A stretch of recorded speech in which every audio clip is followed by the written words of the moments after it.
Movie की शुरुआत में ही एक घर को दिखाया जाता है और इसे देख के हमें ऐसा लगता है कि आज दिवाली है, जहाँ पर एक बच्ची खेल रही होती है और एक अनजान बंदा आकर उस बच्ची को मार देता है। उसके बाद वो अनजान बंदा घर के अंदर जाता है जहाँ पर एक लड़की होती है। वो बंदा इस लड़की को भी मार देता है और अंदर जाता है तो एक बंदा सामने आता है, वो उसे भी मार देता है और यहाँ पर ये सीन कट होती है। दूसरे सीन में एक लड़की को दिखाया जाता है जो घबराती हुई पुलिस स्टेशन आती है और तभी वहाँ पर एक इंस्पेक्टर आता है और ये इंस्पेक्टर उस लड़की को देख के बदमाशी करने लगता है। तो इस लड़की को बहुत गुस्सा आता है और ये लड़की उस इंस्पेक्टर पर ऊंची आवाज में बात करने लगती है और ये आवाज सुनकर अंदर से एसीपी बाहर आता है और इसका नाम है विजय। और विजय उस लड़की को अपने कैबिन में बुलाता है और इस लड़की का नाम होता है रम्या। और रम्या विजय से कहने लगती है, सर मेरा पति कुछ दिनों से मिसिंग में है। तो विजय रम्या से उसके पति की फोटो पूछता है तो रम्या उसी तरह अपने और अपने पति की फोटो विजय को दिखाती है। उसके बाद विजय रम्या से उसकी कहानी बताने के लिए कहता है तो रम्या उसी तरह से अपनी कहानी विजय को बताने लगती है। इस तरह से सीन फिर से कुछ महीनों पहले शिफ्ट होता है जहाँ पर हमारे हीरो का इंट्रोडक्शन होता है और इसका नाम है कार्तिक, जो किसी सॉफ्टवेयर कंपनी में काम कर रहा होता है। और आज कार्तिक को best employee of the year का अवार्ड मिला है। उसी ऑफिस में रम्या भी काम कर रही थी, लेकिन ये दूसरे डिपार्टमेंट की होती है। और तभी पहली बार रम्या कार्तिक को देखा था। एक दिन दो लोग रम्या की गाड़ी को ठोक देते हैं और ऊपर से ये दो लोग रम्या पर चिल्लाने लगते हैं और तभी वहाँ पर कार्तिक आता है और रम्या को किसी भी तरह से बचा लेता है। खैर लड़ाई वगैरह खत्म होने के बाद में कार्तिक को ये बात पता चलती है कि एक्चुअली रम्या कार्तिक के ऑफिस में ही काम करती है। उसके बाद रम्या कार्तिक को फेसबुक में फ्रेंड रिक्वेस्ट सेंड करती है तो कार्तिक उसे एक्सेप्ट कर लेता है और ये चीज रम्या अपने फ्रेंड को भी बताती है कि कार्तिक ने मेरा फ्रेंड रिक्वेस्ट एक्सेप्ट कर लिया। इस तरह से ये दोनों फेसबुक के थ्रू चैट करने लगते हैं और धीरे धीरे नंबर शेयर होने लगते हैं।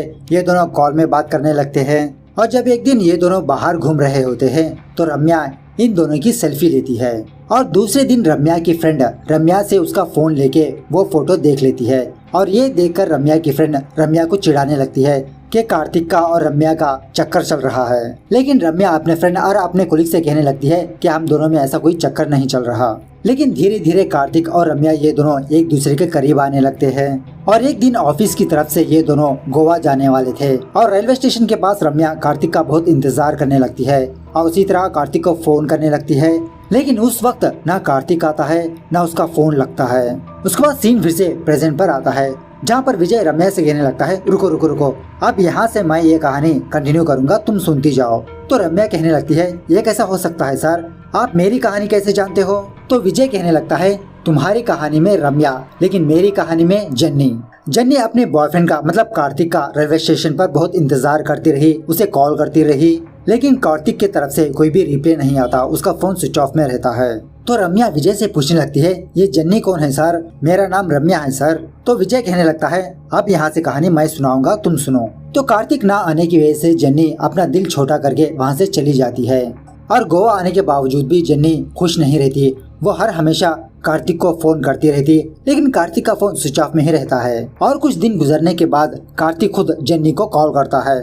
कार्तिक की आवाज सुनने की देरी जन्नी कार्तिक को बहुत डांटने लगती है, लेकिन कार्तिक कहने लगता है, जन्नी प्लीज मेरी बात सुनो, एक्चुअली ना आइन टाइम पे मेरी माँ की तबीयत खराब हो चुकी थी और 2 दिन से मैं हॉस्पिटल में ही हूँ और इसी चक्कर में मैंने अपना फोन को भी भूल गया। इस तरह से ये दोनों एक दूसरे को मिस करने लगते हैं और 2 दिन के बाद जन्नी वापस हैदराबाद आ जाती है और कार्तिक से मुलाकात करती है और यहाँ पर जन्नी कार्तिक को प्रपोज करने लगती है और ये सुनने के बाद कार्तिक भी जन्नी को अपने गले लगा लेता है। उसके बाद एक दिन कार्तिक का बर्थडे होता है और जन्नी ये चाहती है कि जन्नी कार्तिक को पहला विश करे, इसलिए जन्नी कार्तिक को अपने घर ले जाती है और यहाँ पर एक सॉन्ग चलने लगता है और इसी सॉन्ग के दरमियान में ये दोनों एक दूसरे के करीब आने लगते हैं। लेकिन तभी जन्नी कार्तिक से कहने लगती है, कार्तिक अब नहीं, ये सब शादी के बाद। तो कार्तिक कहने लगता है, अच्छा तुम्हें शादी करनी है? ऐसा कहते हुए कार्तिक अपने हाथ में जो रिंग होती है वो निकाल के जन्नी को पहना देता है। लो शादी हो गई। उसके बाद एक दिन जब कार्तिक किसी पार्टी में होता है तो कार्तिक को ये बात पता चलती है जो यूएस जाने का प्रोजेक्ट इसे आने वाला था वो किसी और को चला गया। ये सुनने के बाद कार्तिक बहुत जेलस फील होने लगता है और खूब सारी शराब पीने लगता है। शराब पीने के बाद कार्तिक वहाँ पर हंगामा खड़ा करने लगता है, लेकिन जन्नी आकर उसको रोक देती है और कार्तिक को अपने गाड़ी में बिठाकर अपने अपार्टमेंट लाती है। घर के अंदर आने के बाद कार्तिक जन्नी से कहने लगता है, तुम जानती हो ना जन्नी, मेरा तो सपना था यूएस जाऊं लेकिन आज वही सपना मेरा टूट गया। अब मैं ये जॉब करके क्या करूं? तो जन्नी कहने लगती है, मैं समझ सकती हूँ कार्तिक, अगर तुमने अचानक से जॉब छोड़ दी तो हमारा ईएमआई का क्या होगा? क्या मैं अकेले खुद इन सारे ईएमआई को पे करूं? तो कार्तिक जन्नी की बातों का उल्टा मतलब निकालने लगता है। वो जन्नी से कहने लगता है, अच्छा तो तुम मेरे पैसों के लिए मुझे प्यार कर रही हो, हटो तुम यहाँ से, मुझे किसी की भी जरूरत नहीं है। कार्तिक की ये बात सुनने के बाद जन्नी बहुत अपसेट हो जाती है और वो फौरन अपने कमरे में जाकर रोती हुई सो जाती है और इस तरफ कार्तिक नीचे ही सो जाता है। जब सुबह होती है तो जन्नी कार्तिक को अपने घर में ढूंढने लगती है, लेकिन कार्तिक उसके घर में नहीं होता। उसके बाद जन्नी कार्तिक को फोन को कॉल करती है, लेकिन उसका फोन नॉट रीचेबल होता है और जन्नी के घर में एक काम वाली औरत काम करती रहती है। वो औरत जन्नी की माँ के समान होती है। बेचारी जन्नी अपना दुख उस औरत से शेयर करते हुए रोने लगती है। खैर कुछ दिनों बाद फाइनली जन्नी पुलिस स्टेशन आती है कार्तिक की मिसिंग कंप्लेंट लिखवाने के लिए। तो जन्नी की ये कहानी सुनने के बाद रम्या विजय से कहने लगती है, सर आप तो एग्जैक्टली वही कह रहे हो जो मेरी लाइफ में हुआ है। मेरी लाइफ में भी ऐसा ही हुआ है सर। आखिरकार ये जन्नी कौन है? तो विजय रम्या को हॉस्पिटल ले जाता है जन्नी को दिखाने के लिए और यहाँ पर जन्नी विजय से सवाल करने लगती है कि मेरा पति मिसिंग हुए 6 महीने बीत चुके हैं और आपने अभी तक मेरे पति को ढूंढा नहीं। और उसी हॉस्पिटल में एक जर्नलिस्ट होता है और इसका नाम है जयकांत, जो हर एक हॉट टॉपिक पर इसकी नजर होती है। खैर इसके बाद विजय कार्तिक के ऑफिस जाता है कार्तिक के बारे में पूछताछ करने के लिए। तो बहुत कुछ इन्वेस्टिगेशन करने के बाद कार्तिक का कोई अता पता नहीं होता और इवन दो एक क्लू भी पुलिस के हाथ नहीं लगती। और तभी एक कांस्टेबल विजय से कहने लगता है कि सर अगर हम कार्तिक की फोटो हर जगह पर छपवा दे तो कुछ हेल्प मिल सकती है। तो पुलिस उसी तरह से जगह जगह पर कार्तिक की फोटो छपवा देती है। खैर दूसरे दिन एक बूढ़ा बंदा पुलिस स्टेशन आता है और विजय से कहने लगता है, सर मैं इस बंदे को जानता हूँ, इसका नाम कार्तिक नहीं है सर, इसका नाम कृष्णमूर्ति है और कृष्णमूर्ति और मैं ये दोनों बचपन के दोस्त है। तो विजय कहने लगता है, तुम तो ठहरे बूढ़े आदमी और वो तो ठहरा नौजवान, तुम दोनों कहाँ से बचपन के दोस्त हुए वे? लेकिन ये बंदा विजय से वही बात कहने लगता है, नहीं सर मैं जो कह रहा हूँ वो सच है, कृष्णमूर्ति मर के फिर से जिंदा हुआ है। लेकिन बाद में पता चलता है कि एक्चुअली ये बंदा पागल है और पागल खाने से भाग के यहाँ पर आया है। खर्च के बाद एक दिन जन्नी फिर से पुलिस स्टेशन आती है और अपने पति के बारे में पूछने लगती है। तो विजय जन्नी को और कुछ फोटोग्राफ दिखाकर जन्नी से कहने लगता है कि तुम्हारा पति एक फ्रॉड है, उसने चीटिंग की है। और तभी पुलिस वालों को एक और न्यूज मिलती है कि ऐसा ही केस चेन्नई में हुआ है। तो उस केस के बारे में जानने के लिए विजय फौरन चेन्नई जाता है और पता नहीं इस लड़की का क्या नाम होता है। एक्चुअली ये लड़की बोल नहीं सकती, गूंगी होती है और ये लड़की अपनी ही लैंग्वेज में विजय को अपनी कहानी बताने लगती है जो सेम रम्या और जन्नी की जैसी ही होती है और इस लड़की का पति भी कार्तिक ही होता है। खैर इस लड़की से बयान लेने के बाद विजय का कांस्टेबल विजय को कॉल करके ये बताता है, सर कल जो हमारे पुलिस स्टेशन में एक बंदा आया था ना, पागल बंदा, किसी ने उस आदमी का कत्ल कर दिया सर, बहुत ही बेरहमी से। ये जानने के बाद विजय फौरन हैदराबाद मेंटल हॉस्पिटल आता है और सच में किसी ने इस आदमी का बहुत ही बेरहमी से कत्ल कर दिया and there is no clue. जब पुलिस इस आदमी के बक्से में चेक करती है तो वहाँ पर कुछ फोटोग्राफ्स होते हैं और उन फोटोग्राफ्स में कार्तिक की जैसे ही एक फोटो होती है, लेकिन ये फोटोग्राफ्स 1980 के होते हैं। खैर जब विजय अपने घर आता है तो उसी वक्त एक बंदा विजय को कॉल करके बताता है, सर जिस बंदे को आप ढूंढ रहे हो वो बंदा रेलवे स्टेशन में है सर, आप फौरन आ जाइए। जब विजय और उसकी टीम उस रेलवे स्टेशन जाती है तो वहाँ पर कोई भी नहीं होता, लेकिन किसी जगह पर एक टूटा हुआ फोन होता है और इसे देखकर विजय अंदाजा लगाने लगता है कि शायद कार्तिक वहाँ पर बैठा होगा और फोन करने वाले ने विजय को फोन किया होगा और उसकी बात शायद कार्तिक ने सुन ली होगी और कार्तिक ने उस आदमी को कुछ किया होगा। उसके बाद विजय उस रेलवे स्टेशन से बाहर आता है और वहाँ के जो कैब ड्राइवर्स होते हैं ना, उनसे पूछताछ करने लगता है। तो इससे ये बात पता चलती है कि अभी अभी एक बंदा कैब लेकर यहाँ से गुजरा है। जब विजय और उसकी टीम उसी कैब की तलाश में जा रहे होते हैं तो इत्तेफाक से विजय की कार के सामने ही वो कैब होती है। पुलिस उस कैब को फॉलो करने लगते हैं और थोड़ी देर बाद सारे पुलिस वाले उस कैब को चारों तरफ से घेर लेते हैं और सच में उस कैब में कार्तिक ही होता है जो छुपते हुए भाग रहा होता है। विजय कार्तिक को पुलिस स्टेशन लाकर बहुत मारने पीटने लगता है, लेकिन कार्तिक का यही कहना होता है, मैं कुछ भी नहीं जानता, मैं इनोसेंट हूँ। खैर थोड़ी देर बाद जन्नी पुलिस स्टेशन आती है और पुलिस को रोकने लगती है कार्तिक को मारने से और कार्तिक से पूछने लगती है, कार्तिक तुम इतने दिन कहाँ पर थे? तो जन्नी को देखते ही कार्तिक विजय से पूछने लगता है, सर ये लड़की कौन है? मैं इस लड़की को नहीं जानता। और थोड़ी देर बाद वहाँ पर रम्या आती है और रम्या भी कार्तिक से यही सवाल करने लगती है। रम्या को देखने के बाद कार्तिक रम्या से पूछने लगता है, आखिरकार आप दोनों कौन हो? मैं आप लोगों को नहीं जानता। खैर उसके बाद विजय कार्तिक को पूछताछ करने के लिए बिठाता है, जहाँ पर कार्तिक विजय से कहने लगता है, सर मेरी बात मानिए, मैं उन दोनों लड़कियों को नहीं जानता और जहाँ पर मैं काम करता हूँ वो ऑफिस में आपको जरूर दिखा सकता हूँ। तो विजय पहले जन्नी के घर ले जाता है और कार्तिक से पूछने लगता है, क्या तुम इस एरिया को जानते हो? तो कार्तिक कहता है, नहीं सर।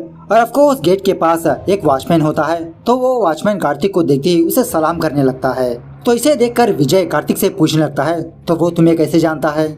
उसके बाद विजय कार्तिक को उसके ऑफिस ले जाता है, जहाँ पर कार्तिक के फ्रेंड्स का भी यही कहना होता है कि कार्तिक रम्या और जन्नी को जानता है। खैर कुछ दिनों बाद कार्तिक को कोर्ट में पेश किया जाता है और जज कार्तिक से सवाल करने पर कार्तिक जज साहब से कहने लगता है कि सर मुझे इस केस में जानबूझ के फंसा रहे हैं और सर प्लीज मुझे थोड़ा वक्त दीजिए, मैं अपना लॉयर हायर करके आपको सारे सबूत पेश करूंगा। यह सुनने के बाद जज पुलिस को ऑर्डर देता है कि वो फिर से कार्तिक को अपनी कस्टडी में ले ले। उसके बाद दूसरी सीन में एक और लड़की पुलिस स्टेशन आती है और ये लड़की विजय से कहने लगती है, सर मेरा पति मिसिंग में है। तो विजय पूछने लगता है, आपके पास आपके पति की फोटो है? तो ये लड़की अपनी और कार्तिक की फोटो विजय को दिखाने लगती है और उसी तरह अपने दोनों की पासपोर्ट, आधार, पैन कार्ड सारे सबूत विजय के सामने पेश करने लगती है। और एक्चुअली इस लड़की का नाम होता है प्रिया। खत यहाँ पर एक शादी नहीं हुई और इस बंदे ने 4 शादी कर ली।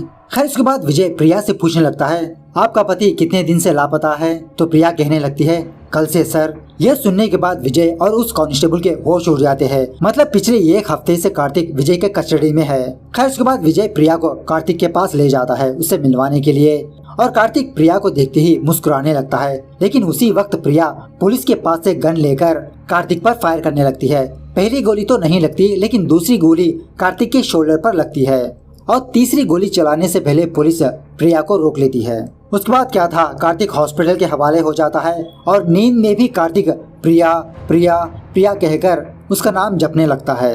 और इस तरफ विजय प्रिया से पूछने लगता है कि आखिरकार तुमने कार्तिक को मारने की क्यों कोशिश की? तो प्रिया कहने लगती है, उसे इस दुनिया में जीने का हक नहीं है सर।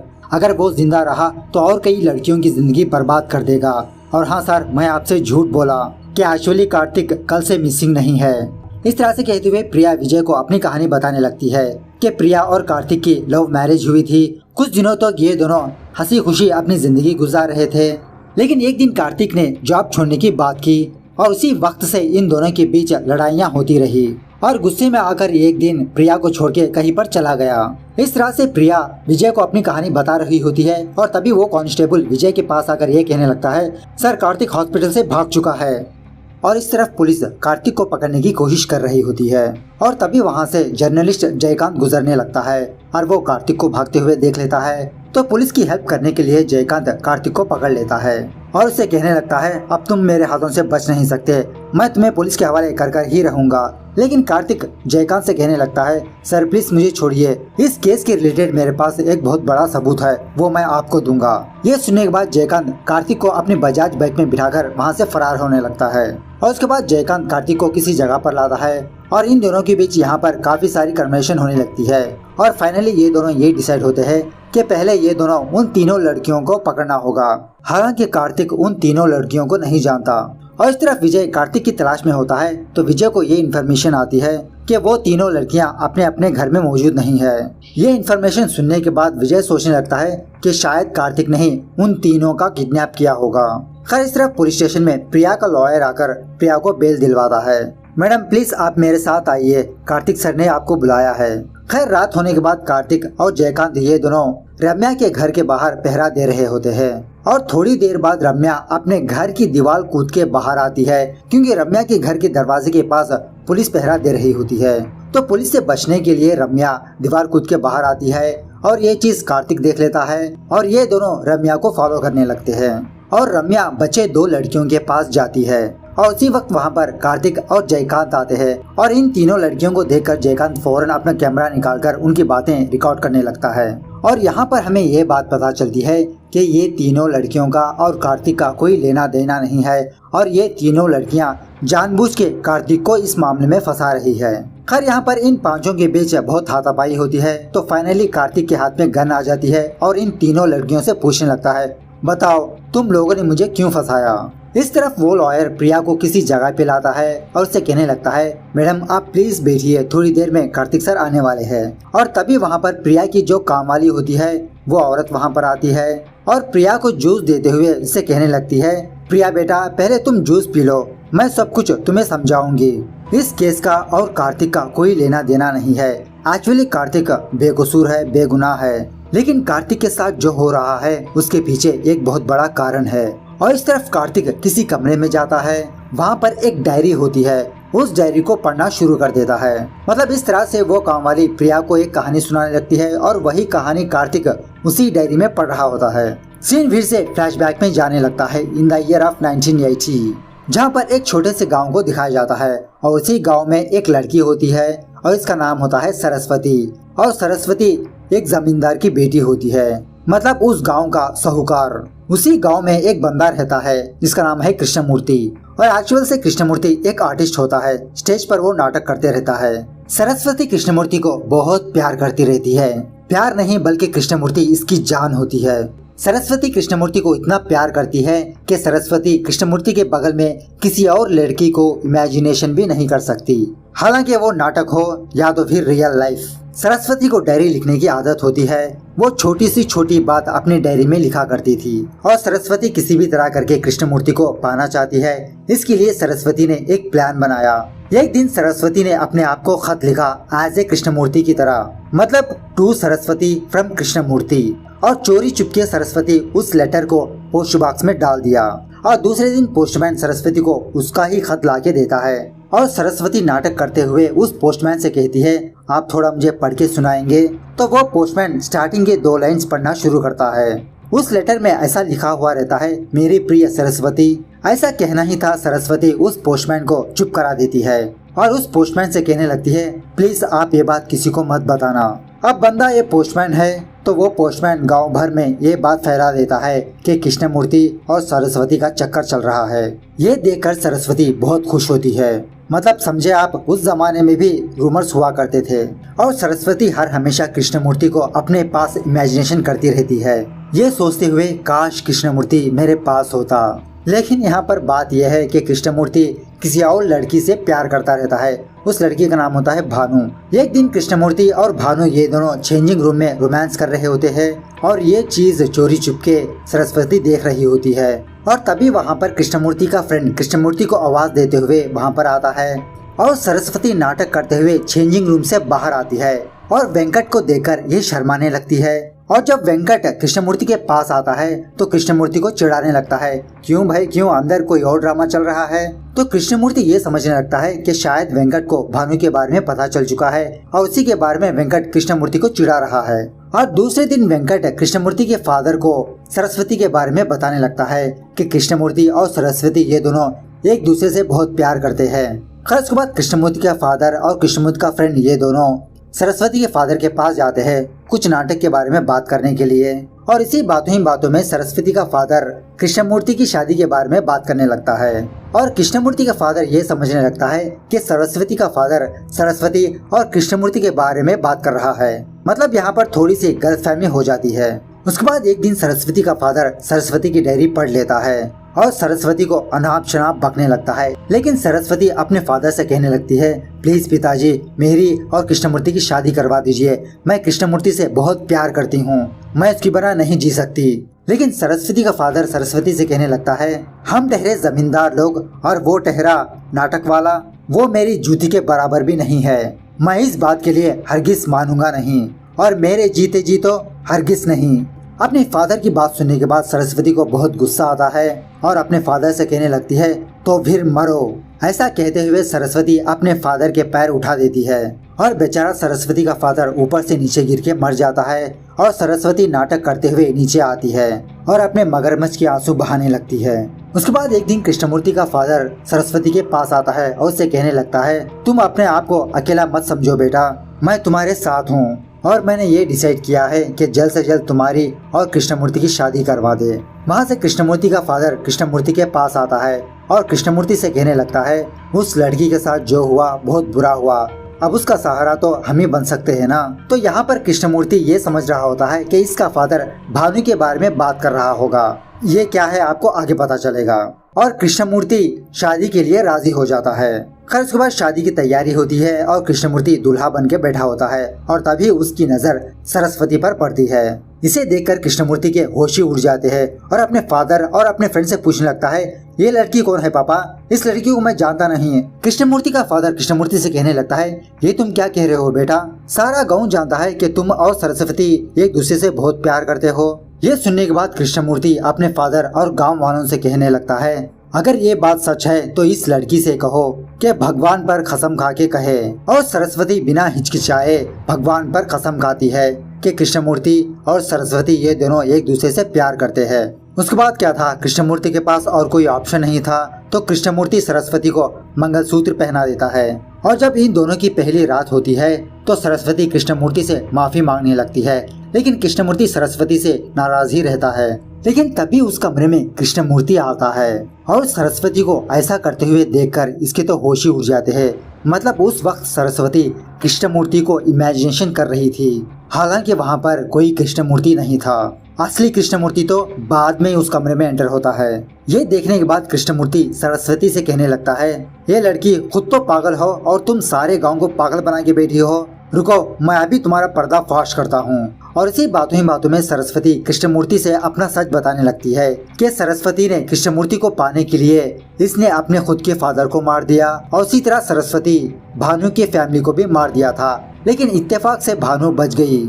और इसीलिए जब कृष्णमूर्ति का फादर उस लड़की के बारे में कहा था तो कृष्णमूर्ति भानु के बारे में समझ रहा था। खैर ये सब जानने के बाद कृष्णमूर्ति को और गुस्सा आता है और वो उस कमरे से बाहर जाता है सारे गांव वालों को सच बताने के लिए। लेकिन सरस्वती भीड़ से नाटक करने लगती है। सरस्वती अपने आप को जख्मी कर लेती है और बाहर आकर गांव वालों से कहने लगती है कि कृष्णमूर्ति ने ही सरस्वती को जख्मी किया।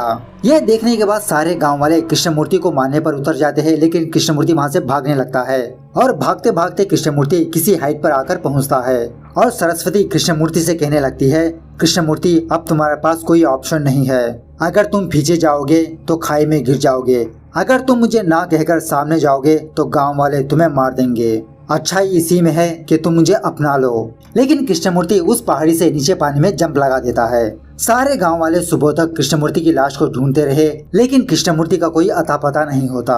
खैर एक दिन कृष्णमूर्ति का फादर और कृष्णमूर्ति का फ्रेंड सरस्वती के घर आते हैं, जहाँ पर ये दोनों ये देखते हैं कि सरस्वती कृष्णमूर्ति को इमेजिनेशन करते हुए उसे खाना परोस रही होती है। और कृष्णमूर्ति का फादर कृष्णमूर्ति के फ्रेंड से कहने लगता है, ये देखो मेरी बहू का क्या हाल हो चुका है, अब इसे कौन समझाए कि कृष्णमूर्ति अब इस दुनिया में नहीं रहा।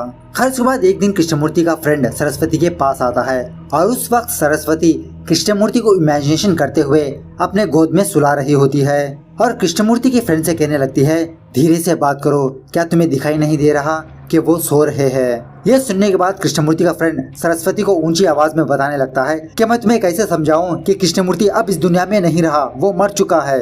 यह सुनने के बाद सरस्वती को बहुत गुस्सा आता है और वो कृष्णमूर्ति के फ्रेंड को बहुत बुरी तरह से मारने पीटने लगती है। उसके बाद मेंटल हॉस्पिटल वाले आकर सरस्वती को मेंटल हॉस्पिटल ले जाते हैं। इस तरह से सरस्वती वहाँ पर 10 साल तक अपनी जिंदगी गुजारती रही और 10 साल के बाद सरस्वती ठीक हो जाती है और सरस्वती बिना अपने गांव गए वो किसी दूसरे गांव में टेम्पल में लोगों की सेवा करती रहती है।